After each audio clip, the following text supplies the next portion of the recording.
Por el Grupo Parlamentario Vox, el señor Espinosa de los Monteros de Simón. Muchas gracias, señora presidenta.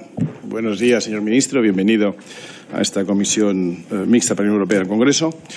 Una comisión que, como usted sabe, nació para garantizar la participación plena y el acceso de las Cortes Generales a las propuestas de la Unión. Y precisamente a ello me quiero referir en primer lugar, señor ministro, porque estamos atendiendo a hechos que, en nuestra opinión, son bastante graves. Con el Plan de Recuperación, Transformación y Resiliencia remitido a la Comisión Europea, Pedro Sánchez se ha comprometido a reformas que el Gobierno solo no puede aprobar. La puesta en marcha de las 102 reformas estructuradas comprometidas por el Reino de España requiere la aprobación de cerca de 60 normas con rango de ley que deben aprobar estas Cortes. En la elaboración y la definición de ese plan, estas Cortes ni han participado ni han sido informadas en su totalidad hasta que hace unos días el Gobierno, a regañadientes, tomó la decisión de hacer público el contrato entre la Comisión Europea y el Reino de España. Señor ministro, esta comisión nació para garantizar que Europa se construya con la participación de las naciones representadas en sus parlamentos.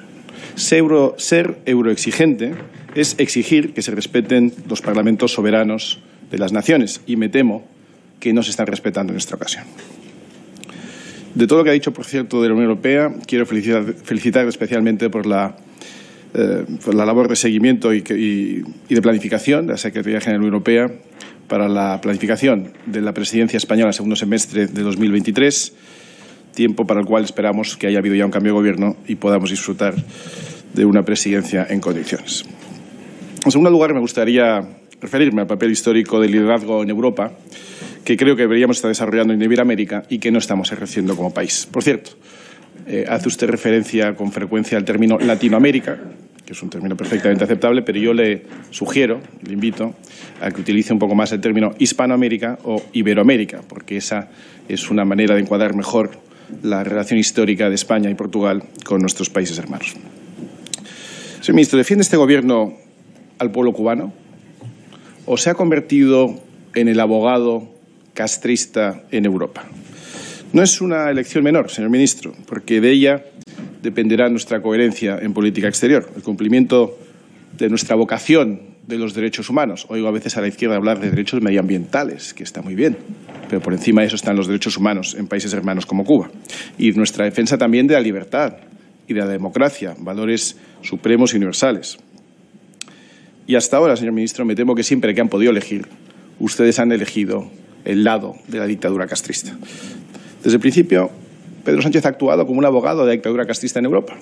Usted se acordará, porque va a hacer ahora justamente 3 años, el 22 de noviembre de 2018, estaba usted allí, en Cuba, y ese día Pedro Sánchez se reunía en La Habana con su homólogo cubano, Miguel Díaz-Canel, y lo hacía, según la nota de prensa de Moncloa de entonces, para abrir un nuevo capítulo, decía, en las relaciones entre ambos países.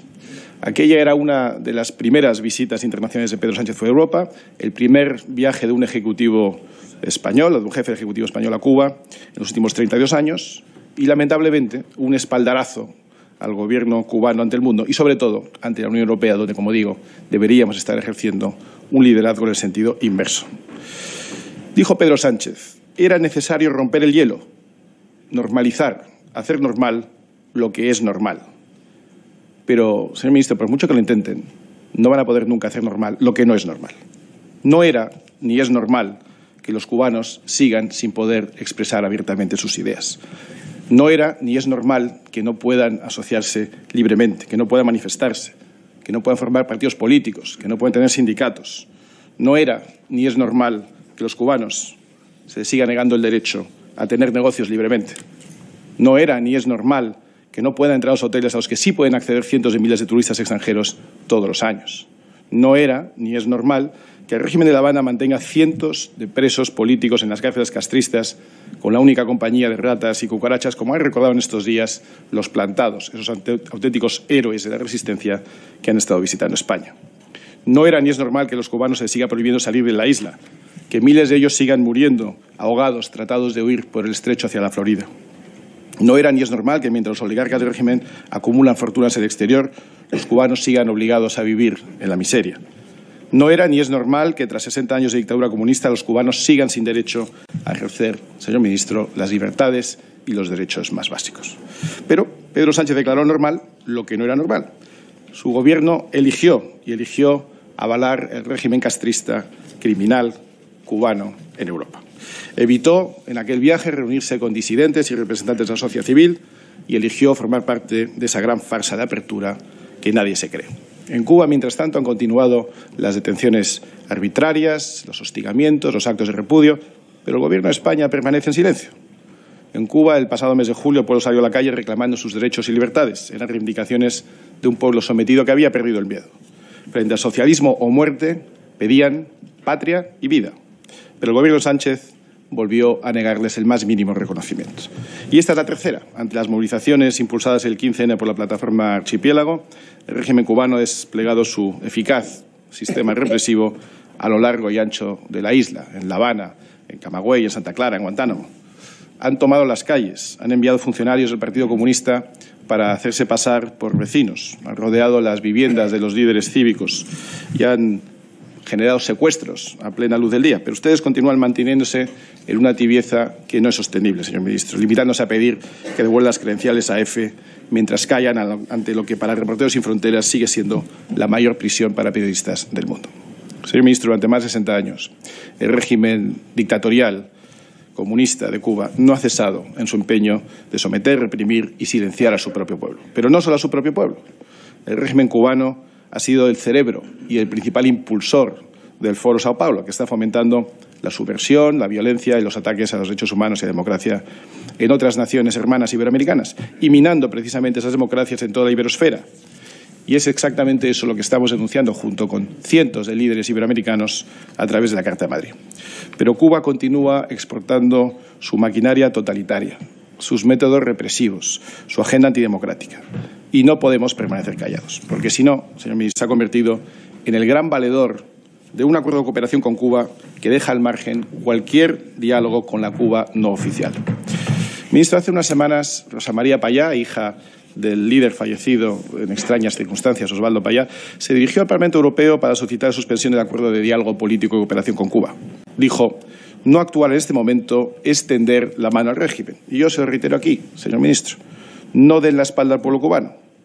Y, por cierto, lo mismo podríamos decir sobre Venezuela. Desaparición forzosa, 653 casos documentados de tortura y la utilización de violaciones y violencia sexual como método de tortura habitual. Sabemos que Rusia enviará observadores a las elecciones en Venezuela, que Nicaragua o Perú, con graves irregularidades en las suyas, usted ha mencionado a Nicaragua y le felicito por ello, sí respaldarán los resultados y que Cuba, sin duda, correrá a felicitar a Maduro. Pero el régimen chavista necesita algo más. Necesita un tonto útil para legitimar su régimen genocida. Y ese tonto útil, señor ministro, no puede ser la Unión Europea liderada por Borrell y respaldada por el Gobierno de España.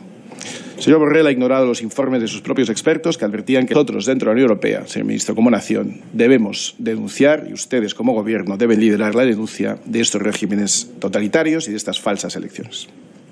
Por último, me quiero referir a la defensa de nuestras fronteras, de las fronteras europeas. Europa está sufriendo otra invasión migratoria, una más. La frontera oriental de Europa está siendo atacada en estos días. Polonia está sufriendo una auténtica oleada de inmigrantes ilegales provenientes de Irak, de Siria o de Afganistán, auspiciada desde Bielorrusia y apoyada por Rusia. Se trata de una guerra híbrida provocada por quienes han identificado a la inmigración como la debilidad europea.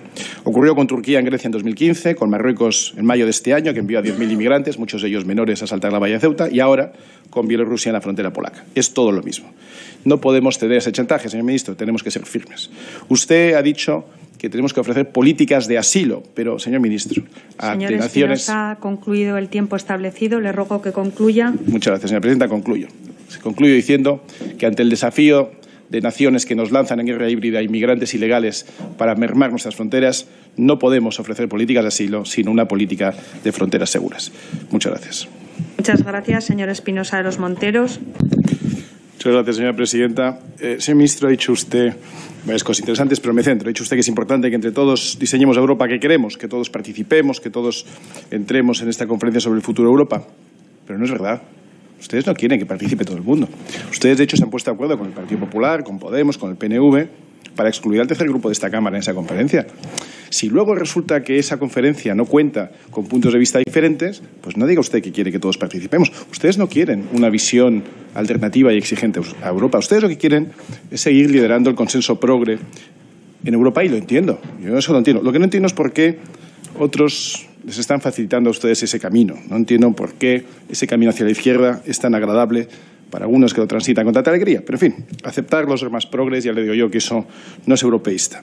Rechazar las recetas fracasadas de una izquierda cada vez más radical, sí, eso sí es ser europeísta. Y ya le digo yo que nadie defiende más y mejor la democracia y el ideal europeo precisamente que aquellos que han sufrido en sus propias carnes en Europa el comunismo. Nadie está defendiendo Europa más hoy que Polonia en la frontera de Bielorrusia. Y nadie la está amenazando más precisamente que un país, Bielorrusia, el último país donde quedó la KGB, según decía la BBC, el único o último país todavía de influencia exsoviética y comunista dentro de Europa.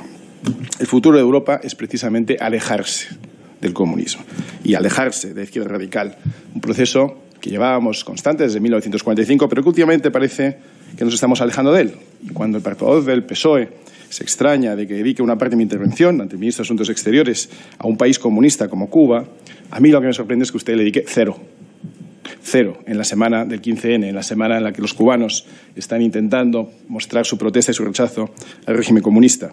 Entiendo que usted se pase el día hablando de soluciones sostenibles, resilientes e inclusivas, pero de las necesarias resistencia a los sistemas comunistas, usted, nada, cero. Y lo entiendo, porque ustedes están en mano del Partido Comunista, que es su aliado natural. De derechos humanos, de democracia, de libertad, de elecciones, todo eso nada. El papel de España en Europa, en nuestro papel de liderazgo desaparecido en Iberoamérica, todo eso cero. Ustedes siguen en ese mundo, como digo, sostenible, resiliente e inclusivo, siguen repartiéndose el pastel con el PP, con Podemos, con el PNV, y luego se lamentarán ustedes de que la Conferencia para el Futuro de Europa no le interesa a nadie.